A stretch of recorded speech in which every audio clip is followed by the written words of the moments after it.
오늘은 우리가 열왕기하 41번째 시간으로 코람데오라는 제목으로 같이 말씀을 나누도록 하겠습니다. 지난주에는 히스기야의 아들 므낫세에 대해 말씀을 나누었습니다. 신앙의 아버지 히스기야의 아들로 태어나 아버지가 죽고 왕이 되었을 때 그가 한 일은 온갖 우상 숭배다 그랬어요.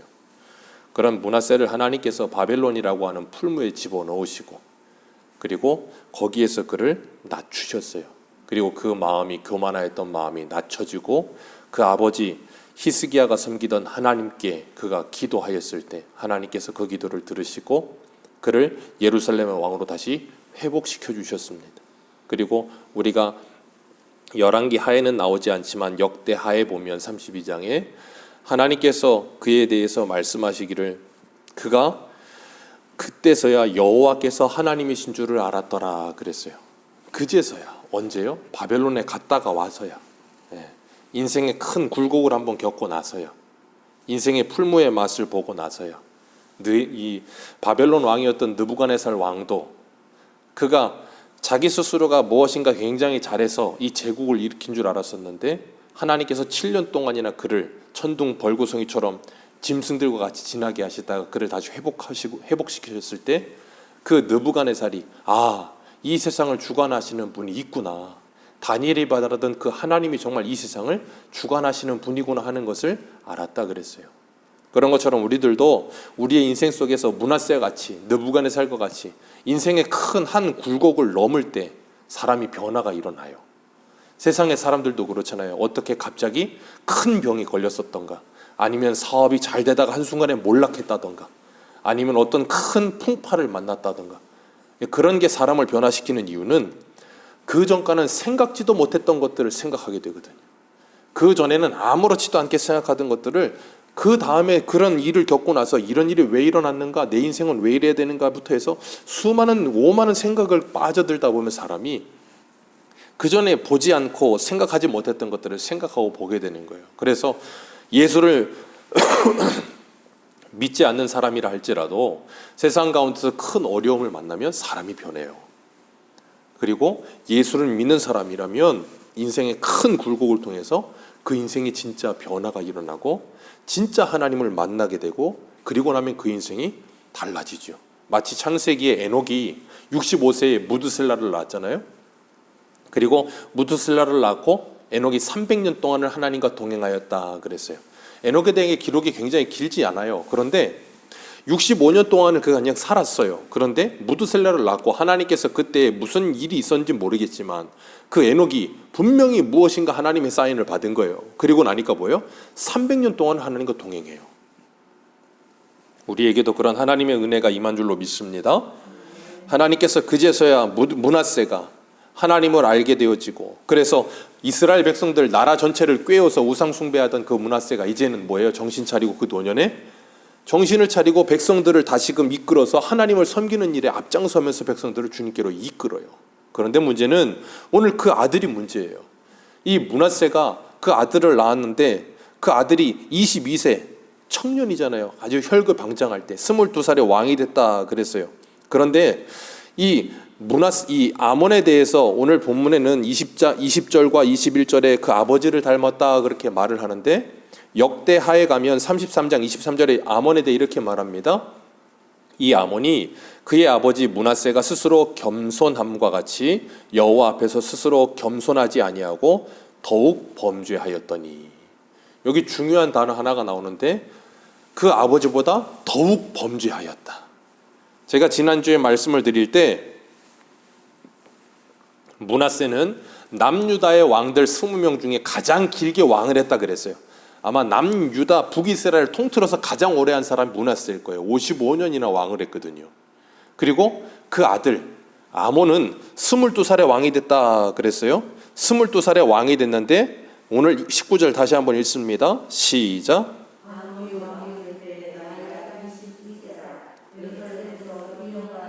거기까지만 읽습니다. 므낫세 아들 아몬이 왕 몇 년 했다고요? 2년. 22살에 왕이 돼서 24살에 암살당해서 죽었어요. 왕 2년 했습니다. 그 아버지 므낫세는 몇 년 했다고요? 55년. 그럼 몇 배예요? 한 22배가 넘잖아요. 그죠? 25배인가요? 50년이니까 25배가 넘고 26, 27배가 돼요. 그런데 이 아몬이 자기 아버지보다 더욱 범죄하였더라라고 표현을 해요. 그러면 아몬이 얼마나 악했으면 자기 아버지가 55년을 지은 죄보다도 더 악했다라고 말을 할까요? 뭐 므낫세보다 더 많은 악을 행했을까요? 질이 더 나빴을까요? 정확하게는 모르겠지만 성경은 분명히 말하고 있어요. 아몬이 아버지 므낫세보다 더욱 하나님께 범죄하였다. 그러니까 자기 아버지를 보고 자라면서 아버지보다 더 업그레이드된 업그레이드판으로 그냥 죄 짓는 걸 밥 먹듯이 하는 아들로 성장했는지 모르겠지만 어쨌든 그러했다 그렇게 말하고 있어요. 그럼 아몬이 하나님을 섬기지 않았을까요? 제가 늘 말씀드리지만 남유다 왕들은 한 번도 하나님을 섬기지 않은 왕이 없어요. 하나님을 항상 섬겼습니다. 그런데 하나님은 그들이 하나님을 떠났다라고 말을 한다 그랬어요. 이유가 뭐라 그랬어요? 북이스라엘도 그랬고 남유다도 그랬고 하나님을 안 섬긴 적이 없어요. 여로보암도 베델과 단에다가 금송아지 만들어 놓고 뭐라 그랬어요? 이것이 바로 너희들이 하나님을 섬겨야 될 제단이다라고 말을 했다고요. 그러니까 북이스라엘 왕들도 그렇고 남유다 왕들도 그렇고 하나님을 안 섬긴 적은 한 번도 없어요. 그런데 그들이 항상 하나님과 뭘 겸하여? 하나님과 우상을 겸하여 섬겼다고요. 하나님을 완전히 버리고 우상 섬긴 게 아니고 한 다리는 하나님께 한 다리는 우상에게. 그러니까 오죽하면 갈멜산에서 엘리야가 뭐라 그럽니까? 너희가 하나님과 바알 사이에 어느 때까지 머뭇머뭇거리겠느냐. 여호와 하나님께서 하나님이시면 하나님을 택하고 바알이 하나님이면 바알을 택해라. 그런데 항상 이 신앙의 양다리를 걸쳐놓고 하나님을 섬기기는 섬기는데 하나님을 어떻게 섬기냐면 세상의 다른 종교를 믿는 사람들이 신을 섬기는 것처럼 그렇게 섬기는 거예요. 신주단지 모시듯이. 그러니까 하나님과 아무런 인격적 교제도 없고 아무런 교류도 없어요. 그냥 하나님을 안 믿으면 큰일 날 것 같으니까, 주일 안 지키면 벌 받을 것 같으니까, 11조 안 하면 괜히 하나님이 내 돈을 더 많이 뺏어갈 것 같으니까, 뭐 그냥 그런 식으로 하나님을 섬기는 거예요. 그러니 하나님을 아무런 인격적인 존재로 인정하지 않죠.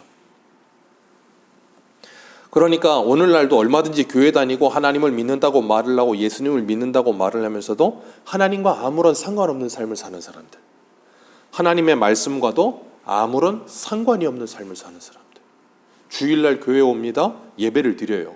그리고 저 문을 열고 나가서 월요일부터 토요일까지 사는 동안에 하나님이 없는 것처럼 세상 사람과 똑같이 사는 사람들. 디도서에서 사도 바울은 디도서 1장 16절에 이렇게 말해요. 그들이 하나님을 시인하나 행위로는 부인하니 가증한 자요 복종하지 아니하는 자요 모든 선한 일을 버리는 자니라.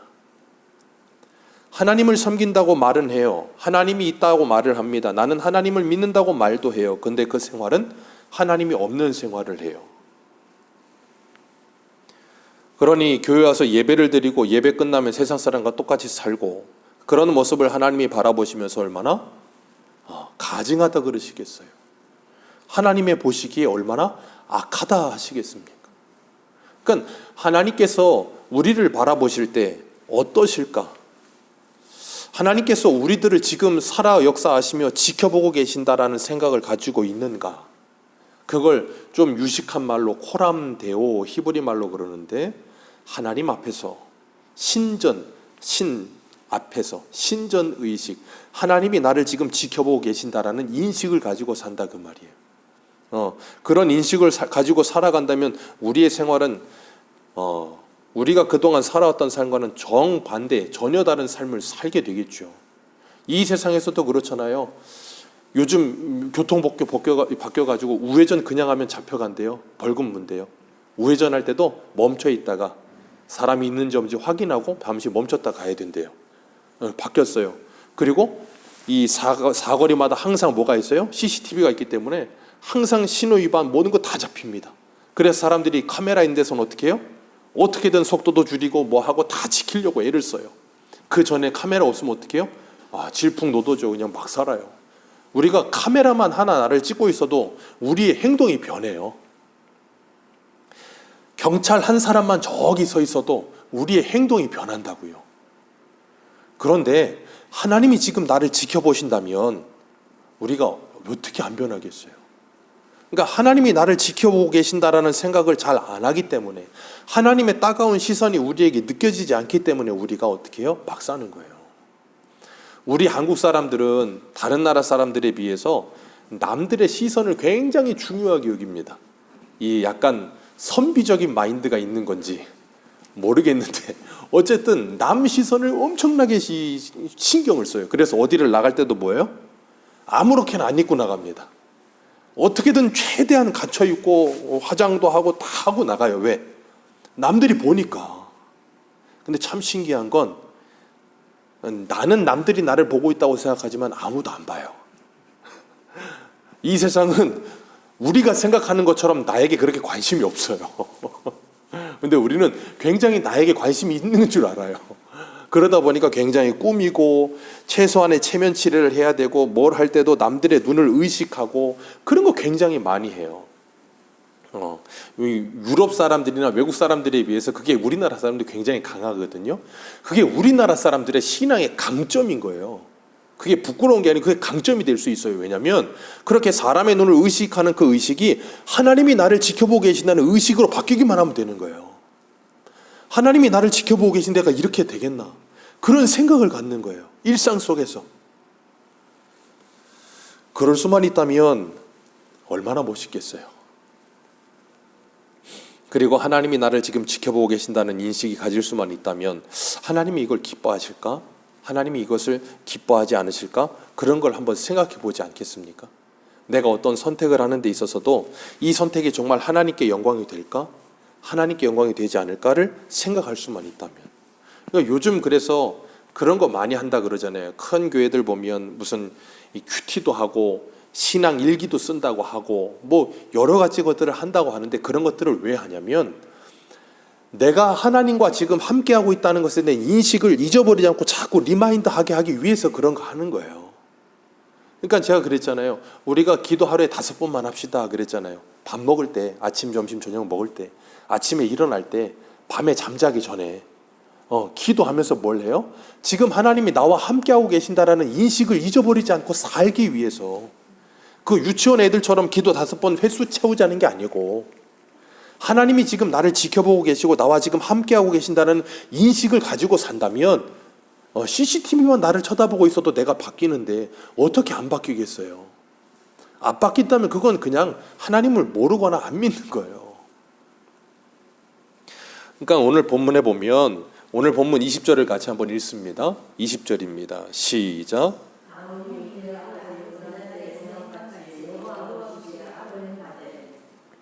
여호와 보시기에 악을 행하다. 근데 아몬이 여호와가 자기를 지금 보고 계신다는 인식이 있었다고요? 없었다고요? 1도 없었어요. 하나님이 지금 나를 보고 계신다는 인식이 1도 없었던 거예요. 그렇기 때문에 이런 악을 아무렇지도 않게 저지르는 거예요. 시편에도 보면 시편 14편에도 그렇고 50몇 편에도 보면 그러잖아요. 어리석은 자들은 하나님이 없다 하는도다. 그러면서 자기 마음대로 사는 거예요. 그러니까 이 하나님 보시기에 악을 행하였다 그랬는데 성경에 보면 하나님의 보시기에 좋았더라 하실 때가 있었어요. 창세기에 보면 하나님께서 천지를 창조하실 때, 하나님이 사람을 만드셨을 때 하나님의 보시기에 좋았더라 그러셨습니다. 왜요? 하나님의 형상이 그 속에 있었거든요. 하나님이 보시기에, 하나님이 사람을 보시기에 좋았더라 하시는 모습은 뭐냐면 우리 안에 하나님의 형상이 살아있을 때 하나님이 보시기에 좋았더라가 되는 거예요. 그러려면 어떻게 해야 되냐면 가장 첫 번째가 예수 그리스도를 믿어야 되는 거예요. 예수 그리스도를 믿고 구원받아야 되는 거예요. 그리고 하나님이 약속하신 성령이 내 안에 찾아오셔서 우리의 영혼을 되살리실 때 우리 안에 하나님의 형상이 회복되는 거예요. 그래서 성령께서 우리 안에서 평생 동안 하시는 일이 뭐예요? 우리 안에 하나님의 형상 회복하시는 일. 그래서 예전에 우리 기독교 강의할 때 제가 그리스도의 삼직에 대해서 말씀드렸죠. 왕, 제사장, 선지자. 그게 바로 우리가 회복해야 되는 직분이라 그랬잖아요. 우리는 왕 같은 제사장으로 이 땅을 살아가면서 하나님 그리스도의 사신이 되어서 이 땅 가운데 제사장적 사명을 가진 사람들로서 내 가정을 하나님과 화목하게 하는 일에 제사장처럼 우리는 충성스럽게 헌신해야 되는 거예요. 왕 같은 하나님의 사람들로 세움을 받아서 이 세상 가운데 모든 피조물들을 다스리며 살아야 되는 사람들인 거예요. 거기에는 물질도 들어가고 내 자신도 다스려야 되는 거예요. 내 자신을 하나님의 말씀에 맞추어 다스려가는 삶이 필요한 거예요. 그걸 영적 전쟁이라고 하는 거잖아요. 그리고 선지자적 사명을 감당하면서 하나님의 말씀을 선포하는 삶을 사는 거예요. 전하는 삶을 사는 거예요. 그게 우리 안에 하나님의 영성을 회복하는 거예요. 그럴 때 하나님이 우리를 보시기에 좋았더라 하시지 않겠습니까? 그래서 바울은 갈라디아서 5장에 보면 24절 이하에 뭐라 그러는가 하면 25절에 만일 우리가 성령으로 살면 또한 성령으로 행할지니라. 예수 믿고 네가 정말 성령을 받았다면 이제는 뭐 해라? 성령으로 행하는 사람들이 되라. 그 말은 뭐예요? 육체의 소욕을 따라 살지 말고 성령의 소욕을 따라 살아라. 그걸 아주 쉽게 표현하자면 뭐예요? 하나님의 말씀에 순종하는 삶을 살아라. 그게 뭐예요? 하나님을 기쁘시게 하는 삶이다. 그러니 갈라디아서 5장 26절에 헛된 영광을 구하여 서로 노엽게 하거나 서로 투기하지 말고 성령을 따라 사는 삶을 살아가라. 예수님께서 이 땅에 오셔서 그 일을 하셨잖아요. 그 일을 감당하시면서 오늘 새벽에도 이사야 53장의 말씀을 나누면서 그 십자가의 자리에까지 끌려가시면서도 뭐 했다고요? 아무런 말이 없으셨다 그러셨어요. 그 모든 것을 참으셨다 그러셨어요. 우리에게도 그 하나님의 말씀이 우리에게 이루어지는 삶을 살기 위해서, 왜냐하면 하나님이 지켜보고 계시니까. 억울하다 할지라도 베드로는 뭐라 그럽니까? 애매히 고난을 받는다 할지라도 하나님을 생각함으로 참으면 이는 아름다우니라. 왜요? 그리스도께서 너희들에게 본을 보이며 너희들로 하여금 인내함으로 주를 따라오게 하시려고 그 모든 일을 하셨다 그러셨잖아요. 그러니까 우리가 이 땅에서 억울함을 당할 때, 힘든 일을 당할 때 우리도 그들과 함께 대항해서 싸우고 싶고 막 내 억울함을 막 이야기하고 싶고 분을 막 다 쏟아내고 싶은데 그때 기억하시라고요. 뭘요? 하나님이 나를 보고 계신다. 하나님이 이 상황을 보고 계신다. 하나님이 분명히 보고 계신다니까요. 하나님만 보고 계시는 게 아니라 다른 사람도 보고 있다니까요. 창세기에 보면 아브라함의 아들 이삭이 그돌라오멜 왕이 이삭이 100배의 복을 받으니까 셈 나가지고 쫓아내잖아요. 쫓겨나서 이삭이 가서 이 우물을 파는 곳마다 사람들이 따라와서 뭐예요? 전부 다 해코지를 하고 우물 빼앗고 거기 돌로 막 메워버리잖아요. 그러니까 이삭이 그들과 싸우질 않고 다른 곳으로 옮겨서 또 우물을 파고 또 우물을 파고 네 번째 우물 파고 나서 그들이 그러질 않아요. 그리고 나서야 그들라오멜 왕이 자기 이삭을 찾아와서 하는 말이 뭐냐면 하나님이 너와 함께 하심을 내가 보았다 그렇게 말을 해요. 하나님이 함께 하시는 걸 내가 보았다. 이삭이 뭘 했는데요? 그들과 싸우지 않고 아무 말 하지 않고 그냥 다른 곳에 갔어요. 그렇게 어리석고 멍청이처럼 살았는데 그 모습을 그돌라오멜이 보고 있었다고요. 그 모습을 하나님이 보고 계셨다고요. 그래서 계시록 12장에 이하에 뭐라 그러세요? 하나님께서 우리의 눈에서 뭘 닦으신다고요? 눈물을 닦아주실 날이 오신다 그러시잖아요. 하나님께서 그 모든 것을 보시고 그 모든 것을 하나님의 보시기에 좋았더라 하시는 모습으로 살아가는 우리의 생활을 보실 거라는 거예요. 남은 알아주지 않아도 이 땅에서 그렇게 살지 않아서 아무런 열매가 없다 할지라도 하나님은 보고 계세요. 오늘 본문 20절 같이 한번 읽겠습니다. 오늘 본문 20절입니다. 20절과 21절 같이 읽겠습니다. 시작.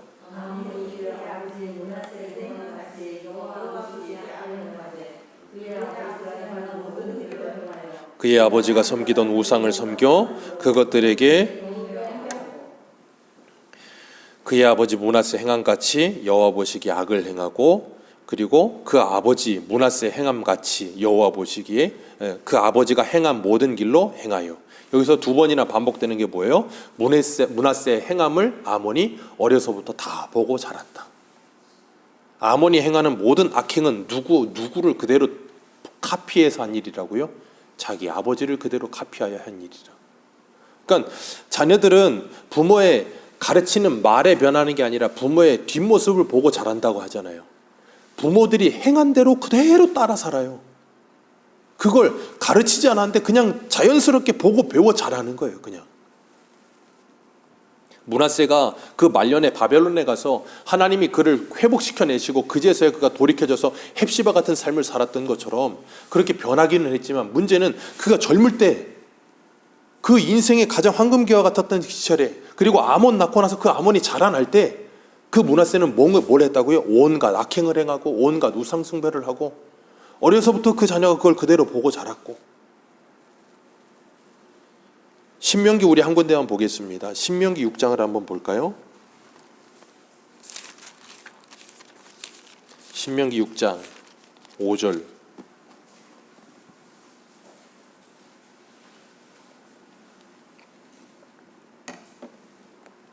신명기 6장 5절입니다. 5절부터 9절까지 우리 같이 읽겠습니다. 시작. 너는 마음을 다하고 뜻을 다하여 힘을 다하여 내 하나님 여호와를 사랑하라. 오늘 내가 내게 명하는 이 말씀을 너는 마음에 새기고 내 자녀에게 부지런히 가르치며 집에 앉았을 때에든지 길을 갈 때에든지 누워 있을 때에든지 일어날 때에든지 이 말씀을 강론할 것이며 너는 또 그것을 내 손목에 매어 기호를 삼으며 내 미간에 붙여 표를 삼고 또 내 집 문설주와 바깥문에 기록할지니라. 아멘.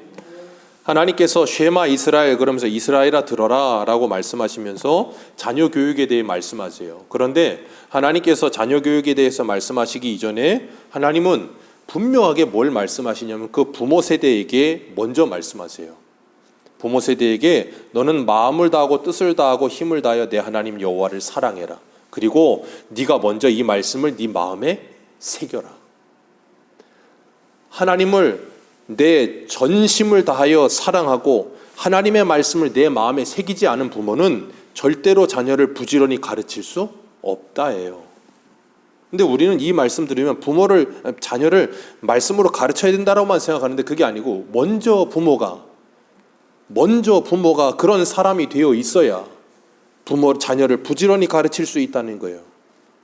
그렇기 때문에 하나님께서 부모들에게 너는 하나님 앞에 온전하라 라고 말씀하시는 거예요. 므낫세가 젊었을 때 자기 아버지의 그 죽기 전 15년의 그 인생 가운데 자기를 낳아서 자기를 양육했으니 그 아버지의 신앙을 이어받아서 젊어서부터 아몬 낳고 나서 젊어서부터 신앙으로 자녀를 키웠다면 어땠을까? 그랬다면 20절과 21절과 같은 모습은 없었지 않았겠습니까? 그런데 그렇지 않았더라는 거예요. 앉았을 때든지 누웠을 때든지 일어날 때든지 말씀을 가르친 게 아니라 우상 숭배로 가득한 생활을 가르쳤던 거예요. 그러니 애들이 부모님이 인생을 살면서 항상 입에 붙어있는 말이 돈이면 애들은 뭘 배워요? 인생의 최고의 가치는 돈이라고 배우는 거예요. 부모가 어려서부터 자녀들을 공부 그러면 그 자녀의 인생의 그 가치관은 공부가 인생의 전부가 돼버리는 거예요. 그제 저희 셋째가 학교에 갔다가 학교에서 무슨 책을 써왔어요. 요만한 녹색 책, 손바닥 두 쪽만한 책에 이렇게 4페이지를 해가지고 뭘 써왔더라고요. 뭐 가족 해가지고 자기가 가족을 바라본 뭐 그걸 해서 뭐 아빠, 엄마, 형, 누나 왜 하영이는 없어 그랬더니 내 쪽이라 하영이를 못 썼대. 그러면서 써왔는데 자기 형 그러더니 이호환 나이 10살 특징 달리기를 잘한다. 누나 이하은 나이 11살 특징 특징이 뭐였지? 사진을 찍었는데 기억이 안 나네. 특징 피아노를 잘 친다. 그리고 엄마 나이 42살 특징 기도하기. 아빠 나이 42살 특징 설교하기. 왜? 지 보기에 아빠는 맨날 설교만 하고 있거든. 제가 그걸 보면서 그 4페이지 초등학교 1학년짜리가 써갖고 온 그 아이의 시선에서 우리 가족을 바라본 그걸 딱 보면서 나는 우리 자녀들에게 어떤 아버지로 기억이 될까? 우리 심사모는 우리 자녀들에게 어떤 어머니로 기억이 될까? 그리고 하나님은 나 이병수를 아니면 심규원을 나중에 이렇게 평가하실 때 뭐라고 평가하실까? 그 생각을 순간 하는데 섬뜩 하더라고요. 오늘 우리는 하나님께 어떤 모습으로 평가를 받고 살고 있을까요? 하나님은 이사야 선지자를 통해 이렇게 말씀하시거든요. 이사야 29장 13절에 주께서 이르시되 이 백성이 입으로는 나를 가까이하며 입술로는 나를 공경하나 그들의 마음은 내게서 멀리 떠났나니 그들이 나를 경외함은 사람의 계명으로 가르침을 받았을 뿐이니라. 사람의 계명으로 가르침을 받아서 하나님을 경외하는 척은 하고 있지만 마음은 하나님께 없다는 거예요.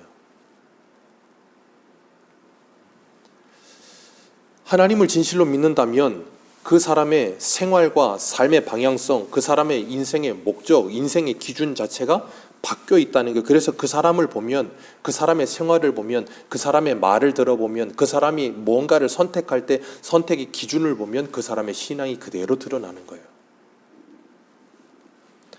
오늘 23절에 우리 같이 한번 읽습니다. 오늘 본문 23절입니다. 시작.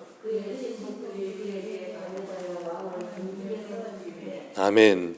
그 국민이 아몬 왕을 반역한 사람들을 죽이고 그의 아들 요시아를 대신하여 왕으로 세웠다 그랬어요. 아몬이 2년 동안 통치했습니다. 그리고 그 끝이 뭐예요? 반역이요. 남유다 왕 중에 이렇게 죽은 왕이 없어요. 북이스라엘 왕들은 이렇게 쿠데타가 일어나서 죽고 죽이는 일이 계속 반복됩니다. 근데 남유다는 이렇게 죽은 왕이 없어요. 다 나이 많아 죽거나 병들어 죽거나 그러지 신복이 반역을 일으켜서 죽인 일이 없다고요. 그런데 아몬은 그렇게 죽어요. 하나님을 떠난 인생, 하나님과 함께하지 않는 인생의 끝이 어떻게 비참한지를 보여주시는 거예요. 그리고 이 아몬 왕이 죽은 후에 그를 죽인 반역한 이들이 왕을 잡는 게 아니라 백성들이, 국민들이 그 반역한 자들을 다 죽여버리고 아몬 왕의 아들 요시아를 왕으로 세워요. 이 일이 무엇인가 하면 하나님께서 다윗에게 언약하셨던 그 다윗 언약이 끊어지지 않고 계속되게 하시는 거예요. 다윗에게 네 아들에게서 후손 왕위를 빼앗지 아니할 것이다. 그리고 다윗의 후손에게서 예수 그리스도가 오실 것이다라는 그 언약이 인간이 반역을 일으키던 뭔 일을 하던 간에 그것이 흐트러지지 않고 뭐예요? 끝까지 연결되는 거예요. 왜? 하나님이 열심히 그 일을 하시는 거예요. 누구를 사용해서라도요, 국민을 사용해서라도 하나님이 그 일을 하시겠다는 거예요. 그리고 그 아몬의 2년 동안 정말 짧은 그 2년 동안의 왕의 행적이 아몬이 행한 바 남은 사적은 유대왕 역대지략에 기록되지 아니하였느냐. 그 아몬의 짧은 2년의 행적이 그 모두 다 기록이 되었다라고 말씀하고 있어요. 그런 것처럼 우리들의 인생의 안개와 같이 짧은 인생의 이 행적이 하나님 앞에 다 기록이 된다는 거예요. 잊지 마세요. 우리의 하루하루의 삶은 그냥 하루 살고 나면 다 사라져버리는 인생이 아니라 하나님께 다 하루하루 쌓이고 있어요. 우리의 생활이 하루하루 하나님께 쌓이고 있다니까요. 로마서 14장 11절에서 12절에 이렇게 말씀하세요. 기록되었으되 주께서 이르시되 내가 살았노니 모든 무릎이 내게 꿇을 것이요 모든 혀가 하나님께 자백하리라 하였느니라. 이러므로 우리 각 사람이 자기의 일을 하나님께 직고하리라. 하나님 앞에 가는 날 우리의 입으로 다 하나님께 직고할 거래요. 하나님 앞에 낱낱이 다 이야기하게 될 거래요. 그러니까 우리가 어떻게 살아야 하겠습니까? 자동차 운전을 할 때 보면 요즘은 모든 자동차에 뭐가 붙어 있어요? 블랙박스가 붙어 있어요. 내가 운전을 어떻게 하는지 다 찍혀요. 다 기록에 남고 있어요. 하나님께서 우리의 모든 것을 다 지켜보고 계신데요. 그리고 그 모든 것이 하나님 앞에 다 기록이 되고 있다라고 말씀하고 계세요. 일본의 신학자였던 우찌무라 간조라는 분이 이런 말을 했어요. 하루를 일생으로 알고 최선을 다하는 사람은 훌륭한 발자국을 남기게 될 것이고 그렇지 못한 사람은 인생의 소중한 자원들을 헛되이 낭비하고 말 것이다. 하루를 일생으로 알고 사는 사람들. 1일 일생이라는 책을 썼는데 그 1일 일생이 맞나? 정확하게 기억이 안 나는지 예전에 읽었던 책인데 그 책을 썼어요. 거기 보면 하루를 일생처럼 사는 거예요. 하루를 최선을 다해서 하나님 앞에 살아간다 그 말이에요. 왜? 하나님 앞에 그 모든 것이 다 기록이 되어지기 때문에. 기록이 되어 남겨질 거라니까요. 역사로, 우리의 역사로. 그래서 하나님 앞에 다 드러나게 될 거예요. 그때 어떻게 하시겠습니까? 생각해 보세요. 정말로 그게 다 기록이 되어서 하나님이 우리가 하나님 앞에 갈 때 우리의 인생 전부가 다 기록, 우리 아마 얼굴이 홍당무가 돼서 터질지도 몰라요. 아마 부끄러워서. 그게 정말이라면 우리 어떻게 살아야 하겠습니까? 오늘 우리는 우리의 인생에 어떤 발자국을 남기고 살고 계십니까? 하나님의 보시기에 좋았더라 하는 발자국을 남기고 계십니까? 하나님의 보시기에 악을 행하였더라 하는 발자국을 남기고 살고 계십니까? 우리가 하루하루 살면서 사람이 보고 있다면 우리가 옷 매무새도 바꾸고 우리의 이 머리도 좀 이렇게 다듬고 이빨에 고춧가루 낀 거 없나 한번 살피고 그 정도의 나를 살피는 것만큼 하나님이 나를 지켜보고 계신다는 분명한 인식을 가지고 우리의 영혼을, 우리의 믿음을, 우리의 마음과 생각을 살피며 주님과 동행하는 저와 여러분들 되시기를 주님의 이름으로 축복합니다. 기도하겠습니다.